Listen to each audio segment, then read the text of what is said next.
Jumbo, nous sommes Art54. Bienvenue dans nos émissions pédagogiques. Ces émissions prennent essentiellement la forme d'interviews. Ce sont des espaces d'échange et de découverte. Ensemble, nous irons à la rencontre de personnalités. Nous parcourrons les actualités qui rythment le monde des arts visuels sur le continent africain. Le premier sujet de cette série d'interviews porte sur la santé financière du marché de l'art. Petite note avant de commencer. En règle générale, quand on parle du marché de l'art, on parle précisément des arts visuels. Donc, durant toute l'émission, quand vous entendrez marché de l'art, c'est vraiment spécifique aux arts plastiques. Allez, vous êtes prévenus, et si vous êtes prêts et prêtes, c'est parti pour cette première. Il est vrai que parfois nous avons du mal à associer art et rentabilité. Généralement, on s'imagine que travailler dans les métiers d'art n'est pas du tout rentable. Si l'on prend le cas des artistes plasticiens et ces plasticiennes, il y a une idée reçue qui dit qu'être artiste, c'est être pauvre. En vérité, être artiste peut être très rentable. Tout dépendra de plusieurs facteurs. Entre autres, il faut entre guillemets avoir un travail plastique et esthétique de qualité. Il faut savoir sortir du lot, il faut avoir une bonne stratégie et il faut surtout avoir un réseau de qualité. Mais ce n'est pas tout. La tendance du marché et les inclinaisons de la demande peuvent avoir une grande influence sur la carrière ou plutôt sur le sort d'un artiste. Chaque année, Art Economics édite un rapport sur le marché de l'art. Il s'agit d'un cabinet de consulting et de recherche. Le cabinet est spécialiste des transactions et des finances du secteur des arts visuels. Ce rapport annuel est commandité par la célèbre foire d'art contemporain, Art Basel, et par la plus grande banque de gestion de fortune, UBS. Le nom de ce document est Global Art Market Report.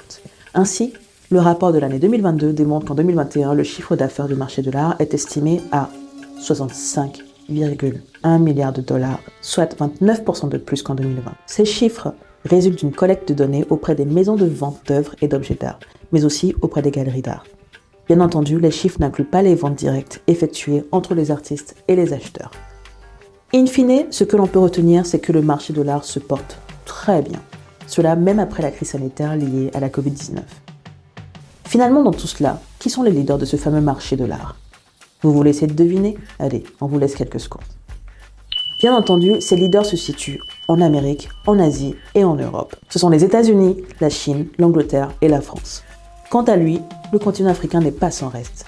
Par exemple, certains de ces pays comportent quelques-unes des plus puissantes foires d'art contemporain et quelques-unes des plus grandes galeries d'art à renommée internationale. En matière de foires d'art contemporain, on peut citer Art X Lagos, FNB Joburg Art Fair, Investec Cape Town Art Fair, la Biennale de Dakar, la Biennale de Lubumbashi, Lagos Photo Festival, etc., etc.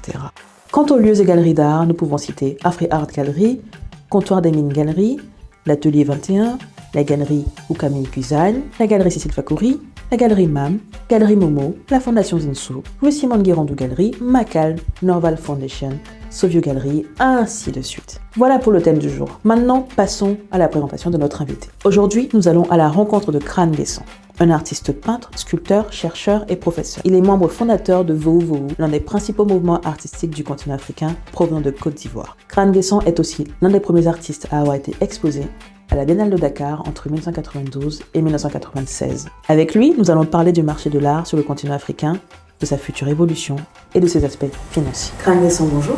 Bonjour. Merci d'avoir pris le temps de nous accorder cette interview.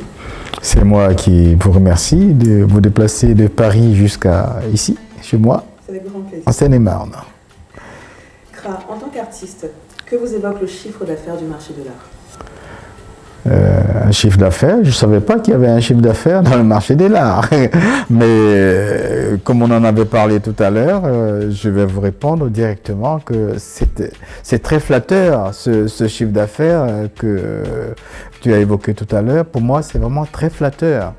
C'est très flatteur parce que ça nous encourage à continuer dans le métier. Il semble que tous les regards soient désormais tournés vers l'Afrique. Selon vous, quels sont les facteurs qui propulseraient un artiste plasticien africain ou une artiste plasticienne africaine au top 10 des artistes les mieux cotés du monde? S'il y avait un facteur, ce serait le travail. Il n'y aura pas deux facteurs, ce sera le travail continu. Il faut croire en ce qu'on fait. Et je pense que c'est ce qui est dynamique, ce qui va redynamiser, donner une vraie dynamique au marché de l'art chez les artistes africains. C'est vraiment un travail continu, assidu, et il faut y croire. Et d'après vous, puisque la scène artistique du continent évolue vite, dans les décennies à venir, quel pays africain pourrait faire partie des leaders du marché de l'art? Alors, ce serait trop prétentieux pour moi de vous parler d'un pays, mais l'Afrique, au niveau de l'art, doit se considérer comme une entité unique et évoluer ensemble. C'est pour ça qu'il va falloir qu'on organise des festivals, comme ils font pour la musique, qu'il y ait aussi des festivals, que ça ne soit pas toujours localisé au niveau des arts plastiques à Dakar, mais il faudrait qu'il y en ait en Côte d'Ivoire, qu'il y en ait au Togo, qu'il y en ait au Bénin, qu'il y en ait en Afrique du Sud, au Zaïre, et que cela puisse s'uniformiser d'une manière générale.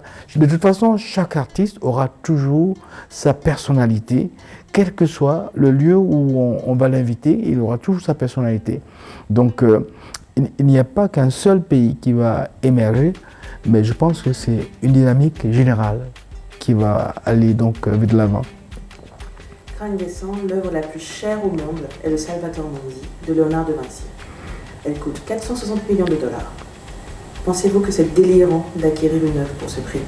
Oh non, comme j'ai toujours pensé et dit, les œuvres de l'esprit n'ont pas de prix. Une œuvre d'art n'a pas de prix.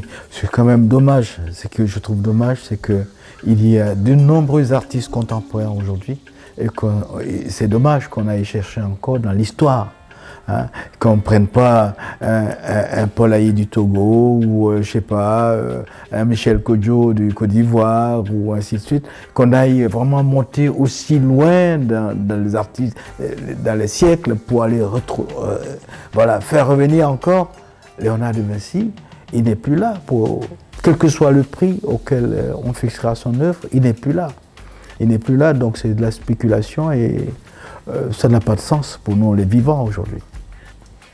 El Anatsui, par exemple, est un nom incontournable, mais aussi l'un des artistes africains les plus chers au monde. Alors, nous allons faire une simulation. Pour un artiste de cette envergure, si vous avez l'opportunité, est-ce que vous achèteriez l'une de ses œuvres pour 77,13 millions d'euros? Si j'avais l'opportunité, oui, évidemment. Si j'avais une opportunité, si j'étais collectionneur d'art à ce prix, si j'ai les moyens, je prendrais bien parce que El Anatsui, c'est un artiste que je connais, que j'ai fréquenté quand il était ambassadeur du Ghana en Côte d'Ivoire. On a exposé ensemble, par suite, on a exposé dans d'autres salons. On ne s'est pas vraiment rencontrés comme ça par la suite pour se parler, mais j'étais à ses expositions, il était à mes expositions. J'ai pas mal de documents photographiques où on le voit à côté en train de regarder mes tableaux et moi je regarde aussi ses tableaux. Donc là-dessus, c'est quelqu'un que je suis et c'est un honneur qu'on fait donc à l'Afrique de faire monter les enchères d'El Anatsui parce que c'est quand même un monument des arts plastiques en Afrique. Alors Kra, pour la dernière question, dites-nous, maintenant que les artistes africains ont indéniablement le vent en poupe, est-ce que vous êtes beaucoup plus sollicité qu'auparavant? Si je suis sollicité plus qu'avant, je ne pense pas vraiment que je sois plus sollicité qu'avant, mais c'est un engouement général. Je pense que quand on fait une exposition aujourd'hui à Paris ou en province, on a de plus en plus de gens qui sont enthousiastes, qui viennent voir. Mais personnellement, je n'ai pas senti ma cote monter. Je suis dans quelques ventes sur le marché de l'art, des ventes aux enchères, mais ceci dit, c'est encore beaucoup trop timide pour moi, enfin, en tout cas de mon côté. Je souhaite que de mon vivant, ce soit encore plus, ce soit encore plus visible de mon vivant. Crâne Descend, nous sommes arrivés au terme de cet entretien. Merci beaucoup. Nous vous remercions d'avoir pris le temps de nous accueillir dans votre atelier ici à Cheville. Merci beaucoup, merci. Et vous savez que vous êtes toujours les bienvenus dans mon atelier et que vous serez toujours aussi bien accueillis. Merci beaucoup, merci pour tout.